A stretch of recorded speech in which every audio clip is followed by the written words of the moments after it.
the key is, just enjoy the ride, but keep everything in balance, know your people, make sure they understand, what direction things are going in, and continue to push, but at the same time, don't break things.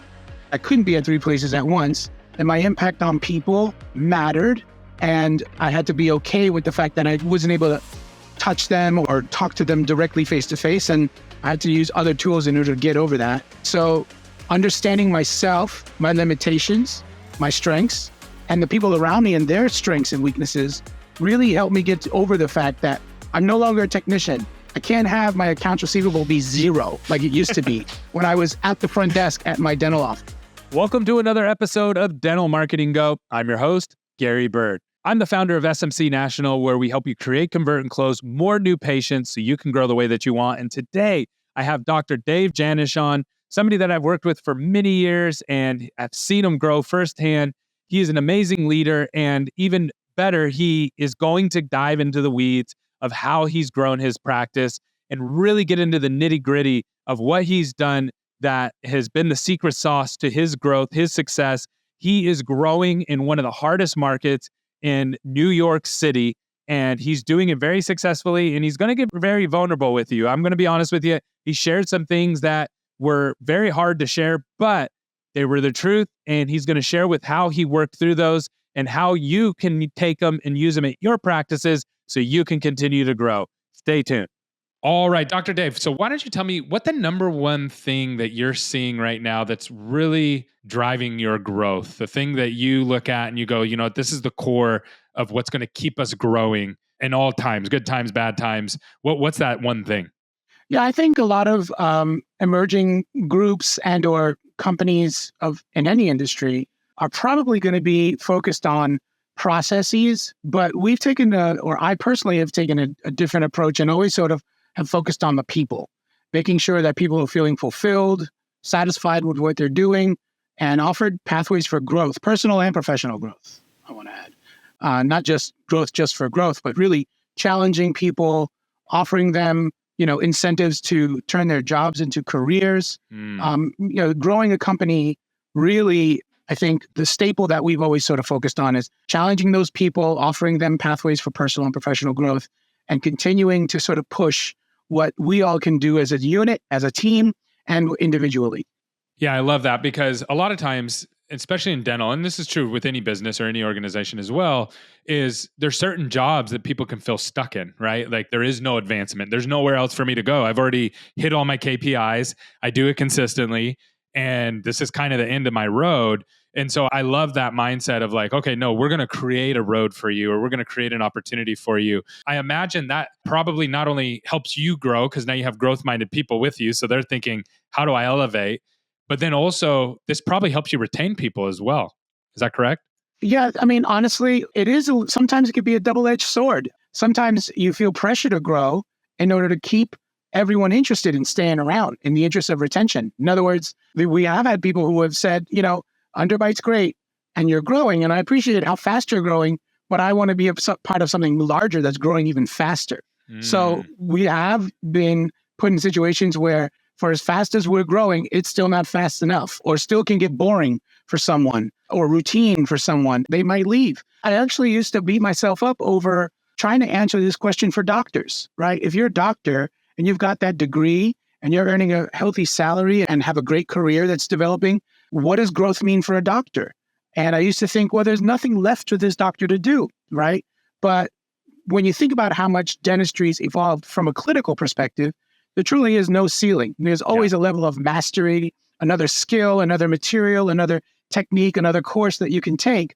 And again, I used to beat myself up over the fact that I felt like the dentists really didn't have a lot of opportunity for growth. But then I sort of flipped it and I said, sometimes when people tell you that there's no opportunity for growth, it's really because they're just looking at life and the opportunities in front of them through a very different lens than you are. And you've got to sometimes change their mindset and have them understand, no, there is more room for you. You think you might be the best at what you do, but the truth is there's way more that you can learn. There's way more that you can, practice at and develop. And you have not hit the end of the road for yourself as a doctor. And so we have a plan to implement like a doctor success coach, right? And that helps them sort of get to the point where If you're looking to climb Mount Kilimanjaro, that's great. And that's a thing that, they have to change your mindset over, change your schedule over, really get to the point where they do that. But then when it comes to the sort of day-to-day professional stuff and the work-related stuff, again, there's always another course. There's always another thing to get better at, another technique to learn. There's no end to growth, I think. It's infinite, especially if you have the right mindset. Hey, sorry to interrupt the show, but I got a question that came from one of our viewers and I wanted to share it with you really quickly. And this is our segment of Ask Gary. So you can send in any of your questions about dental marketing or anything that you're doing to grow your office, and we'll do our best to answer your question. You can leave a comment, you can DM us, or you can email us at askgary@smcnational.com. So today's question came from Becky, and what she asked was, what do you prescribe as a comprehensive marketing strategy to grow your practice? And there's really two sides of this. So you have your internal new patients. These are your patient referrals or doctor referrals. And you have your external new patients, which are going to be new patients that are coming from things like marketing and location and insurances and things like that.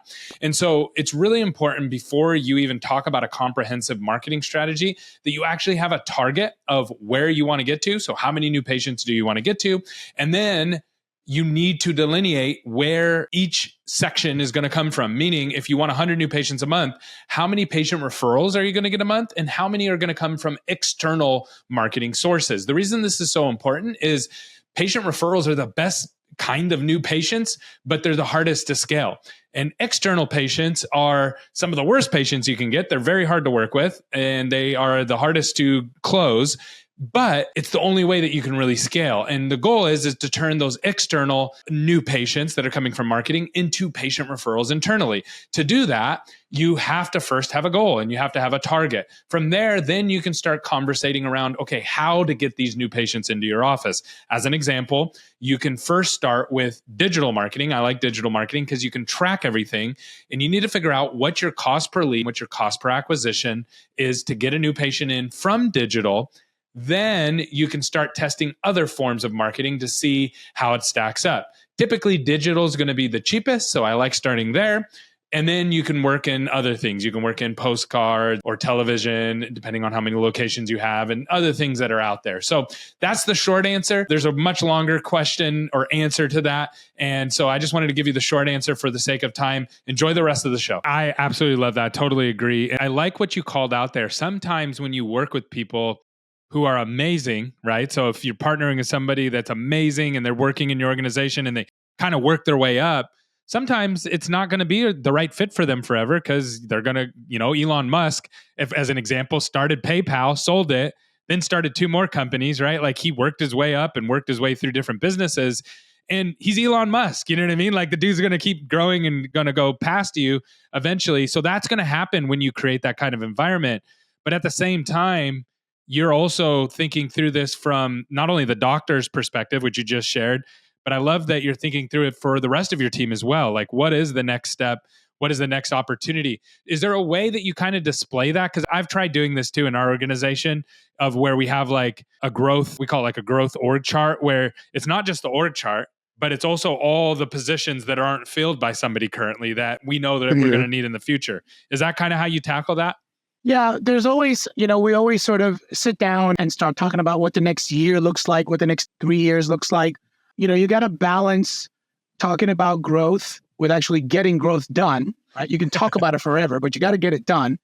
Number two, we just talked about how some people feel like there may not be opportunities for growth, but they're also on the other side of the coin.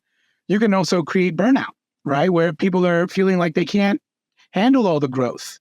And I think managing the growth is actually a huge part of the reason why I feel like we're successful is because I think we have people that are hungry and emotionally intelligent and are looking for that growth and are humble enough to sort of understand that they can handle this much, but can't handle that much. And keeping it all in balance is key.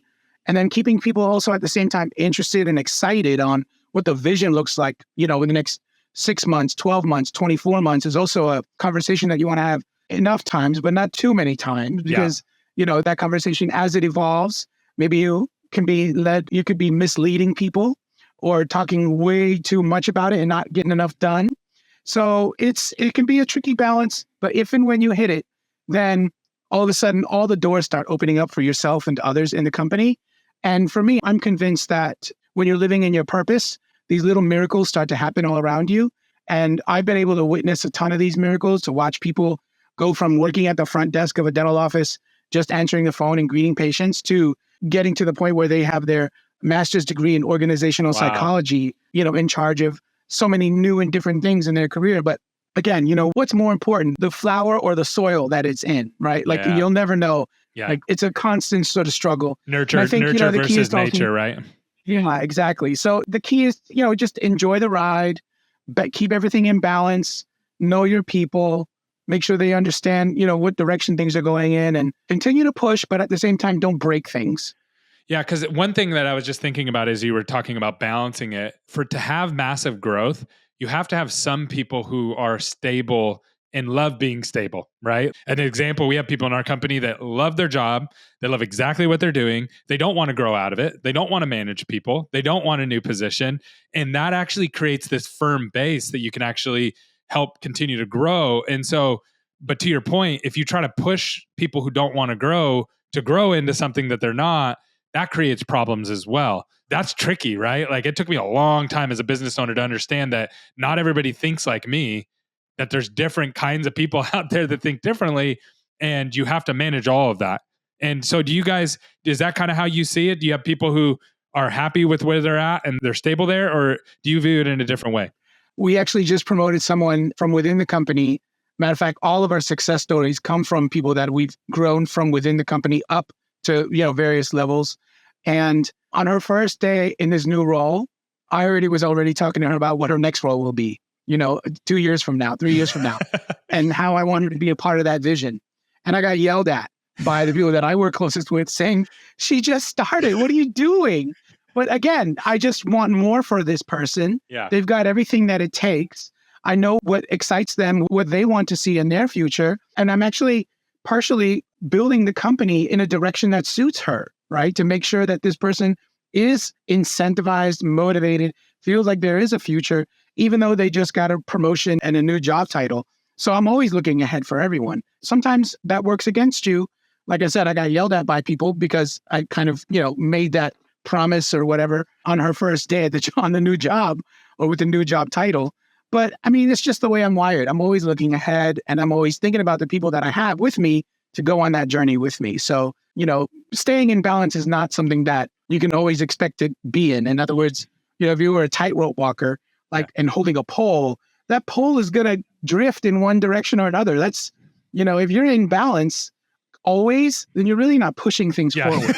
And if you're not correcting the course that you're on, you're always just imbalanced. So I think there's something to be said for equilibrium and managing that. But I think there's also something to be said for getting out of equilibrium and correcting things to see where things can go, right? Otherwise, it's just stagnant. That's not my style. And the people that I work closest with are just not that way. And one other thing I wanted to add, which I picked up this little trick from Jody, who we all know and love. Yeah. When it comes to our values, we are dedicated on making sure that the patients, the team members, the vendors, everyone has a chance to be offered a version of growth, which we define as having a better tomorrow than you have today. And so I bring that up because what I want to say is that not everyone wants that. Not everyone understands what that is. But I think it's our role to just offer and gently push people along. And, the thing that we tell people is, if you knew you couldn't fail, if you had a safety net underneath you, imagine what you could accomplish. Number one. Number two, as part of our value system, on our Facebook page, on our level 10s every week, sometimes multiple times a week, we do something called a core value call out. And when we notice someone who's exhibiting a sign of some of our values like hustle or family or growth, we make sure we call them out as often as we possibly can, either publicly or inside of our own four walls, to make sure that they get their flowers while they can still smell them, Yeah, that's awesome. Yeah, I love that. What would you say the biggest difference between now and all the practices that you own now and when you had one practice and you were working with your team directly, you were still practicing? What has had to change for you mentally to make that leap? Now looking back, if you were to look back at Dr. Dave, however long ago that was, 10 years, 15 years ago, what's been the biggest change in you to make you into who you are today, to make the organization the way it is today? So, confidentially, I should say that I actually used to beat myself up over this a lot. And I used to ask myself, well, I have 2 offices and now I want to get to 3. Well, how am I going to be at 3 places at once? And it took me a long time to realize that your heart, your mind really have unlimited amounts of love that you can give and spread. And I had to basically understand that even though I wasn't there or I couldn't be at 3 places at once, that my impact on people mattered. And I had to be okay with the fact that I wasn't able to touch them or talk to them directly face to face. And I had to use other tools in order to get over that. Number one. Number two, I also find myself, as the company's grown, I actually have had, I feel like the impact that I used to have on individual things or individual processes or people used to be much more direct. But as the company grew, the impact that I had to have on people were the people that I work closest with, and having to trust them, allowing myself to trust those people to continue the vision, to continue the purpose of the company and the messaging, had to get to the point where we were all in such great alignment, even if I wasn't there, that I knew in my heart of hearts that everything was going to be okay. Mm-hmm. So it took basically a level of understanding that I can't be everywhere at once, otherwise I can't scale this company. And in order for me to do that, I had to develop a significant level of trust and really, really great communication with people to make things scalable. And that was not easy, right? Imagine having, going from 1 kid to 2 kids to 4 kids. I mean, how do you manage 4 kids compared to 1, right? Yeah. How do you give all 4 kids all the attention you need, or they need rather? It's not easy, right? Yep. But you figure it out most of the time, so it's similar to that. And obviously, if you're in a rocky relationship with your significant other, you shouldn't have a 7th kid, right? You figure out how doing the 1 kid right is key. So it's okay to pause. So it's okay to pause growth to figure things out. That's part of the process, right? Exactly. You've heard the saying, perfection is the enemy of progress. So you kind of understand, you can't have it perfect. And as a dentist, that's hard for me and probably hard for a lot of other dentists that are in our world. If you're off by a millimeter, that's a mile. And anything you do.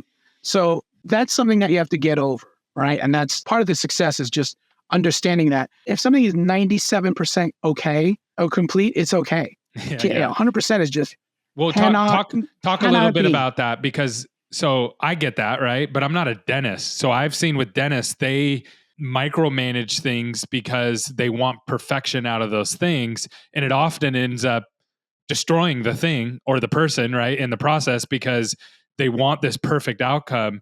And what you just explained right there is something that I think is learned over time through business, because business doesn't cooperate with that, right? It doesn't allow you to ever get there, and you never get there, and you actually makes you very angry and bitter and mad. I've gone through that very early on in my career. So how'd you make that mental transition? I honestly, for me, the book, The E-Myth by Michael Gerber was recommended to me. Yep. And when I hear about a dentist complaining about this was off by 0.5 millimeter, or this shade was not right, or this patient's smile, the canine was pointier here than it was there, I'm like, you're being a technician, and that's great. That's your job. But you see, I can't run this company as a technician. I'm an entrepreneur at this point. And entrepreneurs have a different idea of what is acceptable or perfect or, the right way to get something done. It's just different for a technician versus a manager versus an entrepreneur. So it took me, my imposter syndrome sort of led me to believe that the title entrepreneur was something that I was never worthy of until I read that book. And so understanding myself, my limitations, my strengths, and the people around me and their strengths and weaknesses really helped me get over the fact that I'm no longer a technician. I can't have my accounts receivable be 0 like it used to be when I was at the front desk at my dental office. It's going to grow as the company does. Yeah. And that's okay, right? It's a sign of actually a healthy company if your accounts receivable is growing in some regard, right? So there's this, shift that has to happen from the technical aspect to an entrepreneurial view. And that for me was huge. So that book helped a lot.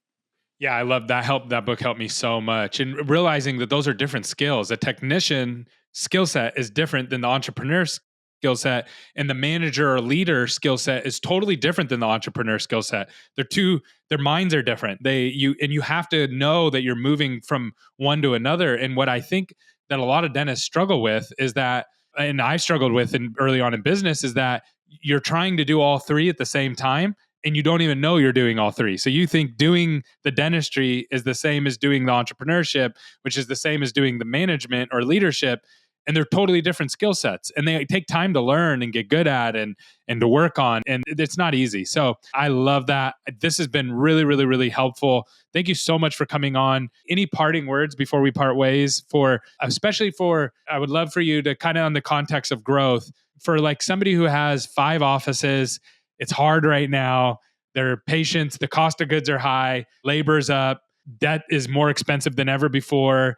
And they're also have same day cancellations coming out the nose because patients, even existing patients that love their offices are canceling same day. Any words of wisdom as you continue to grow and you look at this market and the opportunities that are before you? Yeah. Results may vary, I should say first before I give this advice, but I want to share a story. I was on stage presenting at an event, and after I get off the stage, a young orthodontist approached me and said, "Hey, Dave, I have a $2 million ortho practice and I take home about half that.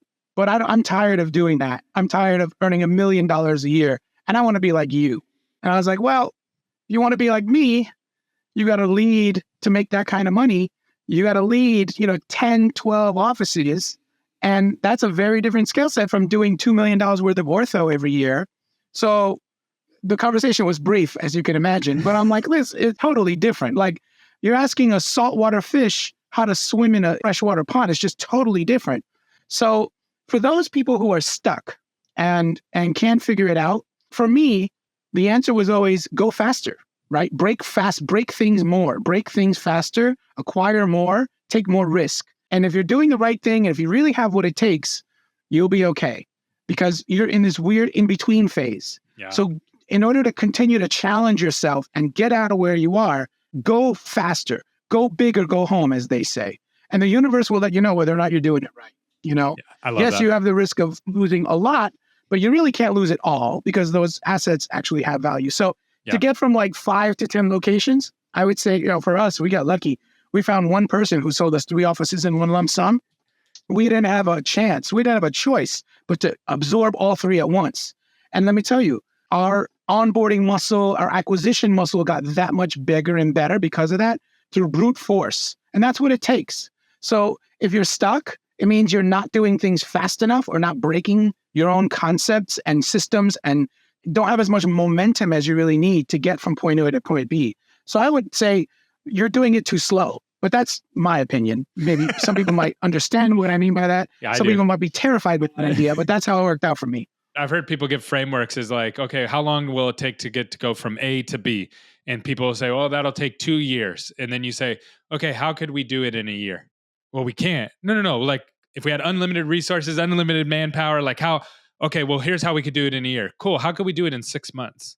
And even if you're not going to really do it in 6 months, just exercising your brain to think that way and start breaking things, even if you're not going to execute on it, it's so helpful because you start to see the world in these different ways now.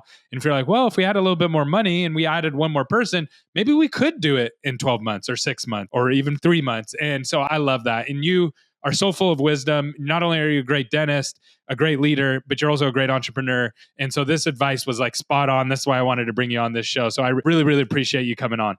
Thank you for having me. Anytime you want me to come back, let me know. I will definitely going to bring you back for sure. Thank you so much. Bye-bye. Okay. Thank you.